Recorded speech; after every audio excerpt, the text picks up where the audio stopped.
आपला पोलीस विभाग, गृह विभाग या सगळ्यांच्यामध्ये हे आपल्याला लक्षात यायला पाहिजेत. इतक्या गंभीर घटना महाराष्ट्रामध्ये अध्यक्ष महोदय होत आहेत. काय कायद्याचं राज्य राहिलेलं आहे. कीर्तनकार लहान मुलीवर अत्याचार करतायत, बोंधूंची फौज तयार होते आहे. हे काय कमी की म्हणून काय अध्यक्ष महोदय या ठिकाणी. हो दादा प्लीज. नाही दादा तुम्ही नाही, ते दादा जरा फार आमच्यापर्यंत तुमचा आवाज येतोय, जरा कृपा करून विनंती आहे आपल्याला.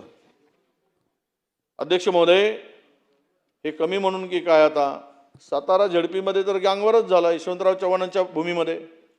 ही चव्हाणांची जिल्ह्याची बेबरू करणारच प्रकरण झालं ना साताऱ्यात. हा गँगवार नाही तर काय होता राजे.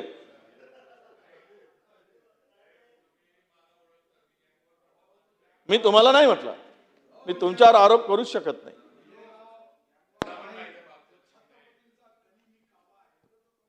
तेच सांगितलं मी.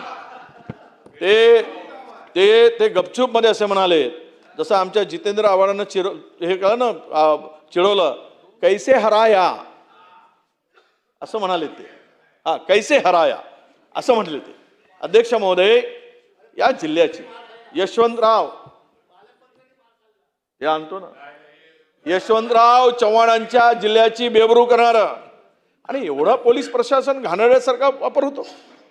म्हणजे उपमुख्यमंत्र्यांनी एसपी विरुद्ध तक्रार केली, उपसभापती विधान परिषद यांनी त्या एसपीच्या निलंबनाची निर्देश देऊन मुख्यमंत्री महोदय म्हणाले की आम्ही चौकशी करतो. या अध्यक्षपदासाठी एकीकडे 27 सदस्य, दुसऱ्याकडे 37 सदस्य. मला त्याबद्दल बोलायचं नाही, पण मंत्र्यांना मार पडतो आणि मंत्री रडत रडत येऊन सांगतात मला हाताला पकडलं, मला धक्का दिला, मला छातीला मारलं, माझ्या पाठी. अरे घे ना, कोणी मारलं त्याचं नाव तर घे, त्या पक्षाचं नाव तर घे. तेवढी हिंमत होत नाही. मला मारलं, मला 100 लोकांनी मारलं, साध्या पोलिसात होते त्यांनी बदललं. अरे पालकमंत्री, माजी गृहराज्यमंत्री, कॅबिनेट मंत्री, हे जर वेता एक मंत्री या विधानसभेमध्ये सांगत असतील, हे गँगवारच आहे ना. मंत्री सुरक्षित नाही, मंत्री कोण सुरक्षित राहील.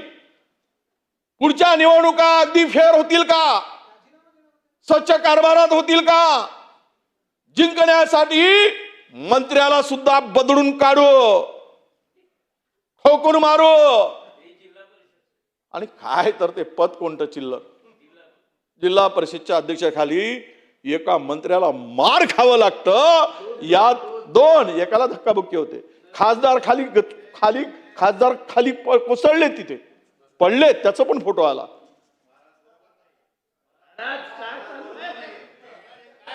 अध्यक्ष महोदय नाही, खासदार पडल्याचं राजे आमच्याकडे फोटो आले. ते पडले तिकडे, धक्काबुक्कीमध्ये पडले. नाही, मला पहिल्यांदा तर असं वाटलं अध्यक्ष महोदय त्यांच्या बोटाच्या करंगडीला मार लागला होता. त्यामुळं हे खरातांच्या दर्शनातून झालं का असं पहिल्यांदा मला, म्हणजे आम्हाला शंका आली की हे खरातकडे गेले असतील. आजकाल आमचे भाऊ सांगतात, जितेंद्र भाऊ, प्रत्येकाच्या बोटाकडे प्रत्येक जण बघत असतो, याचा बोट कापला गेलाय का.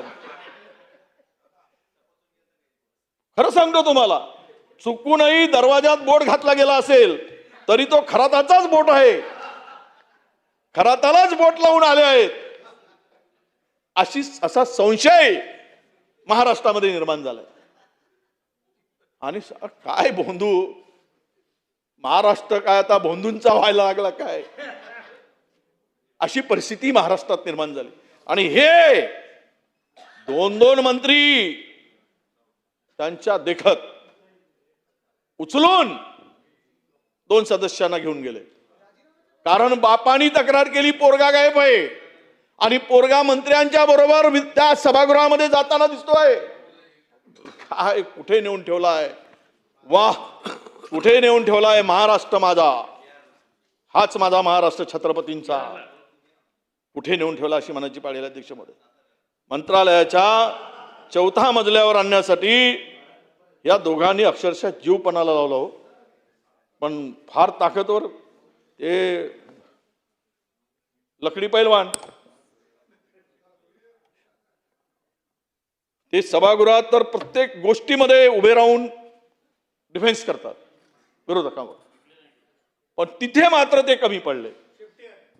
तिकडून मार खाऊन आले.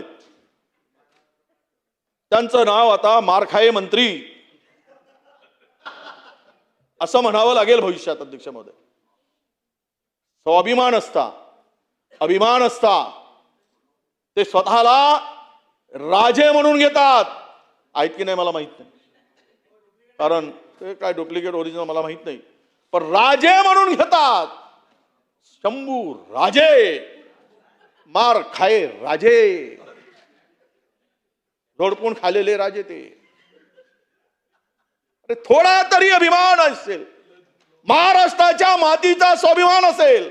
छत्रपती शिवरायांचं नाव घेणारी तुम्ही 1 मिनिटामध्ये त्या पदावरून तुम्ही राजीनामा दिला असता आणि आरोप करत सुटले असते. पण इथे रडूबाई रडू, रडूबाई रडू, करंगडी चिपकली आहे, म्हणजे चिपकून ठेवली आहे, कदाचित तुटली असेल.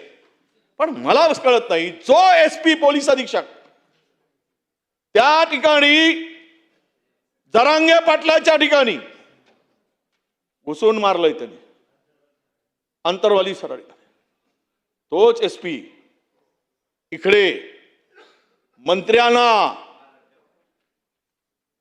बंदोबस्त करायसाठीच ठेवलाय. मंत्र्यांचा, पालकमंत्र्याचा बंदोबस्तासाठी पाठवलाय. बंदोबस्त म्हणजे सुरक्षितचा नाही अध्यक्ष महोदय, त्याची वेगळ्या पद्धतीनं बंदोबस्त करायसाठी पाठवला. आणि म्हणून ह्या ठिकाण सारं एवढं असं होऊ शकतं. हात पाय धरून ओढत नेले मंत्र्यांना, ढकलत ढकलत बाहेर काढलेत. उद्या महाराष्ट्रामध्ये कोणत्या निवडणुका पारदर्शीपणे होतील, सत्ताधारी पक्षातील मंत्र्यांना जर हे हालत असतील तर विरोधक तर आम्हाला तर कधी हे संपून टाकतील, कधीही पाडतील. यंत्रणेचा वापर करून महाराष्ट्रामध्ये उद्या लोकशाही काय बोललेत, एका राज्याचे उपमुख्यमंत्री या सभागृहात सांगतात अध्यक्ष महोदय. काय म्हणाले ते उपमुख्यमंत्री, या राज्यात घटना पायदळी तोडली गेली, लोकशाही धुळीला मिळवली. अरे सत्तेवर खुर्चीवर बसून एक जर राज्याचे उपमुख्यमंत्री या ठिकाणी हे सांगत असतील, अध्यक्ष महोदय सांगा की कुठे कायदा आणि सुव्यवस्थेचा विषय राहिला, काय धिंडवडे निघालेत राज्याचे, काय बेअब्रू झाली.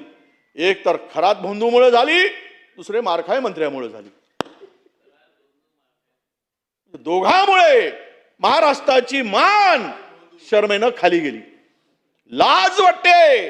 पत्रकारात चर्चा, सामाजिक संघटनात चर्चा, त्या चर्चा पाहिल्या की आम्हाला लाज वाटते, कारण बेश्रमाचं झाड लावून बसले तिकडे, त्यांना काहीच वाटत नाही. महाराष्ट्राची इबरत गेली काय, इज्जत गेली काय, काही वाटू नये.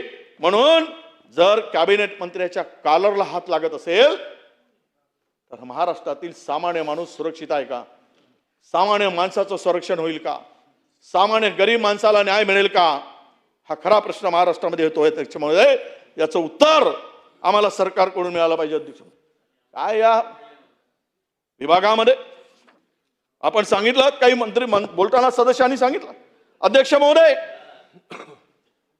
मानवी शरीराविरुद्ध गुन्ह्यामध्ये गुन्ह्याची एकत्र फोड केली का गुन्हे कमी दिसतात. गुन्हे किती वाढलेत महाराष्ट्रात मानवी गुन्ह्यांमध्ये, आपल्याला सांगतो अध्यक्ष महोदय, प्रचंड वाढ झाली आहे, प्रचंड वाढ.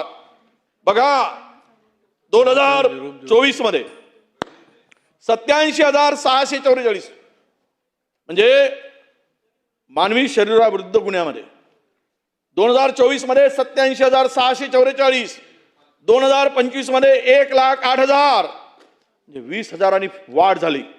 ही वाढ 23%. याच्यामध्ये कोणता आहे, मर्डर, हाफ मर्डर, इजा पोहोचवणं, शारीरिक इजा पोहोचवणं, चाकू मारणं, तलवार मारणं, गोळी चालवणं, बंदूक चालवणं, या सगळ्या घटना मानवी शरीराला इजा पोहोचणाऱ्यांच्या घटना आहेत.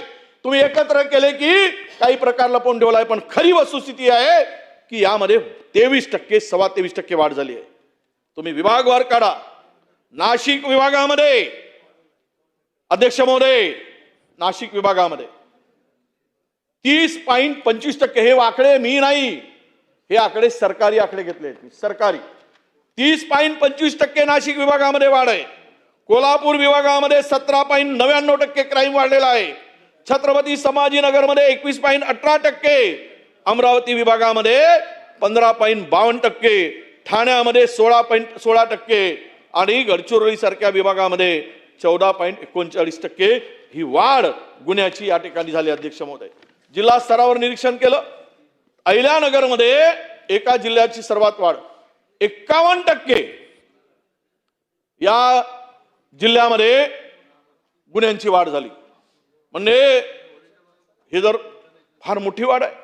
जळगावमध्ये 30.11%, बीडचं नाव घेतला तर टक्क्यात मोजताच येत नाही. रोज गुन्हे, रोज. लाज वाटावी आम्हाला. विवाहित महिलेला घरातून उचलून नेऊन नवऱ्या देखत उचलून नेलं अध्यक्ष महोदय, आणि उचलून नेऊन त्या महिलेला तिच्यावर बलात्कार केला गेला आणि आणून चौकामध्ये एका याला बांधून ठेवला गेला. काय हा प्रकार? थोडी वाटत नाही आम्हाला राज्यकर्ते म्हणून, लोकप्रतिनिधी म्हणून? त्या नवऱ्याच्या पुढे त्या पोरीला उचलून नेतात, नवविवाहितेला, आणि बलात्कार करून परत आणून सोडतात, तरी पण कारवाई होत नाही. कसले हे विभाग, पोलीस काय करतायत? आणि पोलीस विभागाकडून काय चाललंय अध्यक्ष महोदय? कुठे कायदा आणि सुव्यवस्थेचा विषय आलाय? म्हणून आपल्याला अध्यक्ष महोदय विनंती आहे की या गुन्ह्यामध्ये जी काही वाढ होत आहे, राज्यभर एकूण गुन्ह्यामध्ये 23% जास्त वाढ झाली आहे.